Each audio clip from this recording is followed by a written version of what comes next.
Most entrepreneurs set goals, but few have a system to actually hit them. Stop guessing and start growing. Download the Strategic Goal Setting System for Entrepreneurs. Get your copy today at freetoolkit.coach. That's freetoolkit.coach. Hi, Shannon Waller here, and welcome to Inside Strategic Coach with Dan Sullivan. Dan, a little bit ago, you said something. I'm like, ooh, I cannot wait to do a deeper dive into this. You said there are feelings and there's the future. Feelings don't transform themselves. Vision and capabilities do. Mm-hmm. Please expand, because there's a lot of feelings going on in the world right now. Yeah, well, it really strikes me the difference in public communications. Let's just say this. I grew up before television was widespread. I was born a year before the Second World War ended. So back then it was radio, and I remember growing up with radio. You would listen to commentators. A lot of people don't know, but there were nightly commentator shows. There were people who actually had views on the world, and they, depending on which radio station you were listening to, and they were syndicated. Gabriel Heater was a very famous commentator. Fulton Lewis Jr. was a commentator. And they would have very, very well-prepared points of view, and they would communicate with them. But, you agreed with them or you didn't agree with them. And then television in the early days was just a visual picture of what people were saying on radio. Mm-hmm. They weren't showing videos. It would be someone talking into a microphone. And you began to realize that, they had well-pointed views, and then there were magazines that had articles and everything else. And gradually, decade by decade, as television took over, and then there was more communication, and then the technology of television changed, and you could bring in videos, and then there were more and more stations, and then it became highly competitive. It started appealing more to your emotions than to your brain, and that's what I really noticed. Mm-hmm. And bad news was better than good news at appealing to your brain. Scaring people was better. And now we're into the internet world, and we're into social media world. And my sense is that there's been an overload of things that appeal to people's feelings, which interferes with their ability to see their future. They're being asked to respond emotionally to lots of things that are going on outside of themselves. Mm-hmm. And my feeling is that it actually interferes with their thinking abilities, because feelings are just feelings. Feelings don't have intellectual content to them. You feel it physically, you feel it biologically. And people are starting to attribute meaning to their feelings without the addition that they've actually used their feelings to come to grips with something, think it through, and come up with a thought or an idea like that. Mm-hmm. And my feeling is that it's the people who have feelings, I think everybody has feelings, and that they're using their feelings actually to initiate real creative thinking in their brains, that they're coming up with ideas. Right.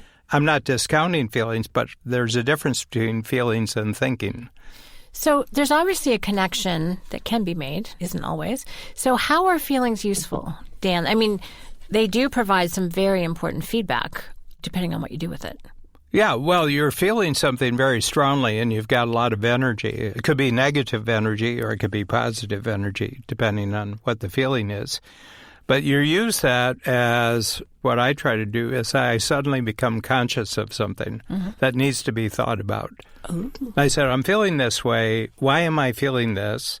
And how do I have to think about this feeling? What is it that it's relating to that I can think about here? Mm-hmm. A lot of people ask me, where do the ideas come from in Strategic Coach?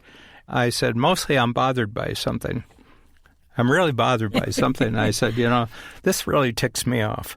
Here I was going along feeling really, really good, and something just ticked me off and bothered. And I said, now, one thing is I want to know what it was, and I want to make sure it doesn't happen again. Uh-huh. And that's where all the concepts of the strategic coach come from, is that I'm just really bothered by something, and it stops me. It throws me off balance, and it disturbs me. I was feeling good, and now I don't feel good, and I want to know how this happened, and I want to make sure it doesn't happen again. And that's where all the thinking tools of the strategic coach come from. And it's the thinking and the thinking tools that actually creates my personal future, right. And it also creates the future of strategic coach. So is that a good explanation? That's a fabulous explanation because it's fuel for creativity. There's so many places I want to go right now. You said vision and capabilities do. Feelings don't transform themselves. Vision and capabilities do. So you take that raw material that's feeling bothered. I'm laughing because that's exactly what spurred me to write at least my second book, Multiplication by Subtraction. And when I get bothered, I create something new because I don't want to repeat that feeling. I don't want that feeling in my body. I don't want to experience that again. So I have to get creative. Dan, this might be a good time to tell the story about the experience transformer, right? Because you were very bothered by an experience in England, which was kind of brilliant. Tell the story because you actually had a choice about how you responded in that moment. I'm not entirely sure the year about this. I think it was around 1998. I had a speaking engagement in Great Britain, and we were starting to think about having strategic coach workshops in London. But we took advantage of this invitation from a large insurance company. So we flew over on a Thursday. We got in very late, and the next morning I gave a presentation. A Friday morning, it was at a hotel in London. We had always been a Apple shop. We had Apple computers. I had my Apple computer. I had my presentation. I would put slides up on the screen and everything like that. We did it, and then I was really hungry, and we were going out for lunch. It was in the morning, and by the time the question and answer and everything had happened, it was around lunchtime. Babs and I, we just went back up to our room, and inside our room was just a little table or little desk near the door, and I just put the computer on the table. And then we went out to lunch, and it was about 2 hours, and we came back. And when we got to our door, the door was destroyed. The handle was completely broken, and it was obvious that somebody had kicked in the door. We checked very quickly. There was money in the room. There was jewelry in the room, other things. And the only thing that was gone was my Mac. My computer was gone. The backstory to this was I was writing a book, and the deadline for the book was a week Friday when we got back. The completed manuscript had to be sent back for our team to edit it and put it together and everything like that. And the complete manuscript was on the computer, and I hadn't backed it up at all. It was harder to back up things in those days. You did it with discs, and I was always kind of sloppy about that. So anyway, we had a full schedule. So that evening we had a client dinner that we went out to. And I'm sitting there and I'm saying, I just lost my manuscript and I've got a deadline next Friday. Okay, so I was churning. I was feeling discomfortable. I was feeling really, really bothered. I was feeling really bothered by it. And so we came home on Friday night. It was about 10, 11 o'clock. And Babs was just really tired. We had jet lag and everything else. And she said, I'm just going to go to bed. And I said, I'm wide awake. And I was sitting there and I was thinking about recreating the manuscript right from the beginning so that we could hit our deadline. And we had a commitment to have the book printed and ready for a big event. So, there wasn't a putting off, there wasn't a postponement, and it was okay. It wasn't okay. So I had that pressure coming down on me. So I was sitting there and I was just feeling paralyzed. I was just feeling very, very paralyzed by it. And I said, I have no energy whatsoever to create that manuscript. I don't know how I would do it. And then I was sitting there and I said, but what if I created an entirely new book? What if I just use this opportunity, just forget about the old book? And we had authoring software on the computer, Quark Express in those days. Your designer was there, too. And our designer was in London with us, our computer designer who could actually create an outline for a book, actual layout for a book and everything. Sean, who's our original computer artist in the company, and I got really, really excited, and I just sketched it out. I just took some sheets of paper and I sketched it out. We were going to meet him for breakfast the next day anyway, so we got together at breakfast, and I said, this is the deal. And everybody knew about what had happened, so it wasn't news to him. So I said, let's just get together for 2 hours, and I'll just tell you how many pages it's going to be. I'm going to do the page design. I'll show you where all the illustrations, all the graphics will be, and everything else. And he was going to be there for the next week anyway. And I said, so I'm just going to create a brand new book. And long story short, over the next 5 days, I used his computer because he had the identical computer. He had the software. And I created it, and he was downloading and sending text so that they could actually look at it. I was on the team receiving the book, Dan. Yeah. I was doing graphics, and the graphics were being sent by fax. Great technology. And the next Friday, he flew back to Toronto with the disc, and everything was edited. We hit the deadline, and it was a much better book than the one I had lost. I got back, and I said, I just did something amazing. I just pulled off a real trick. And what I came up with is that when you have a really negative experience, it's really bad because you feel bad, but if you can flip the negativity into a new project, you can use the really negative, the sense of loss, the sense of just being blindsided by, external. You're really inconvenienced, you're really pissed off and everything. But if you can just capture that energy and throw it into a totally new project, you have all the energy in the world, but you have a short window in which to do it. So you got to get on it right off the bat. That's the proper use of being bothered. We actually created that into a tool where we focused on negativity at first, but then we realized that it could be a totally positive experience too. And you're really excited and you're really incredibly motivated, but you have a short window of time in which to capture the energy and put it into something creative. Right. Okay. So going back to the original statement, there's your feelings, and then there's the future. Right. You have to do something between the feelings and the future. You have to capture the energy of the feelings, use the energy for thinking, really, really creative thinking, and then out of the feelings, the very intense feelings, you actually use the energy of the feelings for real future-focused breakthrough thinking. So that's really my sense. So, I get bothered a lot by a lot of things, but my ability when I'm bothered is to capture the energy and then act on it really. Okay, I've got a big supply of new energy, and just turn it into positive, creative thinking and then execution. What I've noticed, because we've known each other a long time, is that you are incredibly consistent in that process. I mean, that was 1998. And this is what you consistently do. People would never guess in a million years that you're bothered a lot, that things bother you. Because you come across as a pretty chill dude. Like you're pretty level, you don't freak out, you're pretty rational. But it's interesting because you've made a habit of taking that, and here's the other cool thing, you don't blast it onto other people. So we've talked about this a lot, but the letters in the words reactive and creative are the same, just rearranged. Which I love that little trick of the English language. So it's like rearranging your response. The concept is called the greatest teacher because we learn a lot from those negative experiences. And then the tool was originally called the negativity transformer. And then we're like, oh, works for good things too. So experience transformer is what we call it.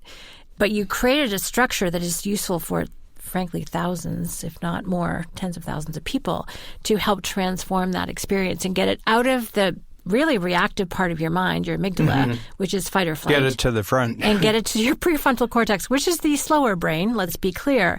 But you're very conscious in that process. And what is cool, that is backed up by brain science. You are literally taking the mental energy from the back, and there's a lot of it. And I love your point, you can harness it. You can take advantage, and you've got a little window of time Otherwise, you just stay mad. No, it just dissipates. The energy has gone away, but you're just left with a negative experience. Yeah, you stay mad. Yeah, you stay upset. You stay mad, or, you make decisions, but you don't do anything with the energy. Nothing improves, but you have a tendency to attribute the bother to something outside of yourself. And I've said, well, who cares? Who cares? Well, and truthfully, what happened may not have bothered somebody else. Yeah. So when you take ownership of how your own response to things, you then have power, control, agency, all those words, and then you can do something about it and take action. So this is one of my favorite Well, things. It's really interesting because, first of all, it's a very gripping story. When I tell the story, I think that they're appreciating the story, but they're relating the story to many stories that they have of their own. One of the things about that, it's really interesting is people say, well, you can't change the past. And I said, I think you can, because the past is your interpretation of what happened. Right. When we actually put this experience transformer into the program, I said, I'm going to show you something interesting. I said, I'm going to have you think of a negative experience. And just to make sure that everybody in the room has it, it's going to be something that happened when you were a teenager. Because the teenage years, there's just a lot of bother. But so much angst. But there's also a lot of lasting bother, And I said, so just pick an experience you had when you were a teenager that when you think about it, 30 years later, 40 years later, it still irks you. In other words, it still bothers you, the situation that happened. I said, now just write it down. And we're going to do an experience. And what we're going to say, what worked about that experience? And that was the tough part about them, because their memory or their recollection of the experience, that nothing worked about it, So it takes a little while, but you have to say what worked about it before you can free yourself from the emotion. And Dan, just to relate this back to your book story, the laptop was stolen, your door was bashed in. I was tired. You were tired, the hotel was not cooperative. However, you probably had a great lunch, right? Sean was there. He had the capabilities. The team was waiting. Yep. There were all of these good things that made it not a complete total disaster. So you were able to do that. But that wasn't until I decided to write a new book. That's true. Yeah. But the truth is, I didn't really like the book that I was writing. I didn't think it was a very good book, and I had to tell the truth about it that evening. So all the positive things. Once you write down what worked about a bad experience, it's very, very easy then to, without a lot of emotion, say what didn't work about. Right. And it's not emotional anymore, it's thoughtful. You're writing. So you have the first column, 5 things that worked, 5 things that didn't work, and then based on your experience of what worked and what didn't work, then faced with a situation like this in the future, how would you approach it next time? Right. And I say, make sure the transcript is backed up. And then you're finished, and you've turned a disaster into a great breakthrough in learning. Your skill level has jumped up. Your capability has jumped up. I saw this one person, he was really bothered in the room when he was doing it, and I said, so what'd you learn? He says, well, I missed a bullet. I didn't marry her. And he was in very good marriage, And he says, would have been a disaster if I had actually married. It was a love relationship that went. Now, I say to them, did you just change the past?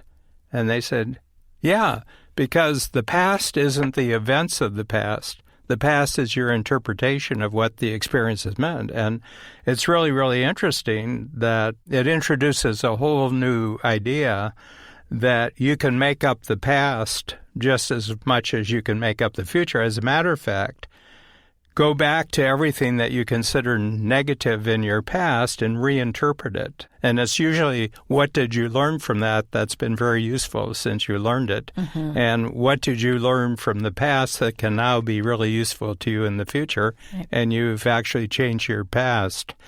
So it's interesting, but that was a very fundamental experience for me. And I said, because of the way that I performed in that 1 week, I think my future was totally different as a result of just because of the way that I handled that. Well, and to go back to what you're saying, there are feelings and then there's the future, right? And so you took that energy, that very intense negative energy, you couldn't sleep, and then transformed it through a vision of a better book, one that you would actually be excited to recreate rather than replicate what you've already done, and then capabilities to, deliver that in teamwork with Sean and the team to do that. So that's such a huge win, Dan. Mm-hmm. And that's something you can go back to when you do go back to over and over again when you've got another challenge like that. You're like, I did it here, so I can do it again. And that's true for everyone who does this kind of thinking process. So that is so useful. And I think for me, this conversation is about use feelings as fuel for creativity. Mm-hmm. Positive ones, negative ones. Anytime you have that intense, emotional burst, take advantage. There's fuel there rather than getting stuck with it. Because even positive emotions, if you get too used to them, people can get complacent or arrogant and those things. And so using that energy to create something new and new learning is such a great takeaway. Yeah. It suggests that if you really want to be creative about the future, be bothered about a lot in the present. I said, you're just not bothered about enough things. I said, be really bothered, but keep it to yourself. Transform it and then create value. Love it. Great, Dan. Thank you so much.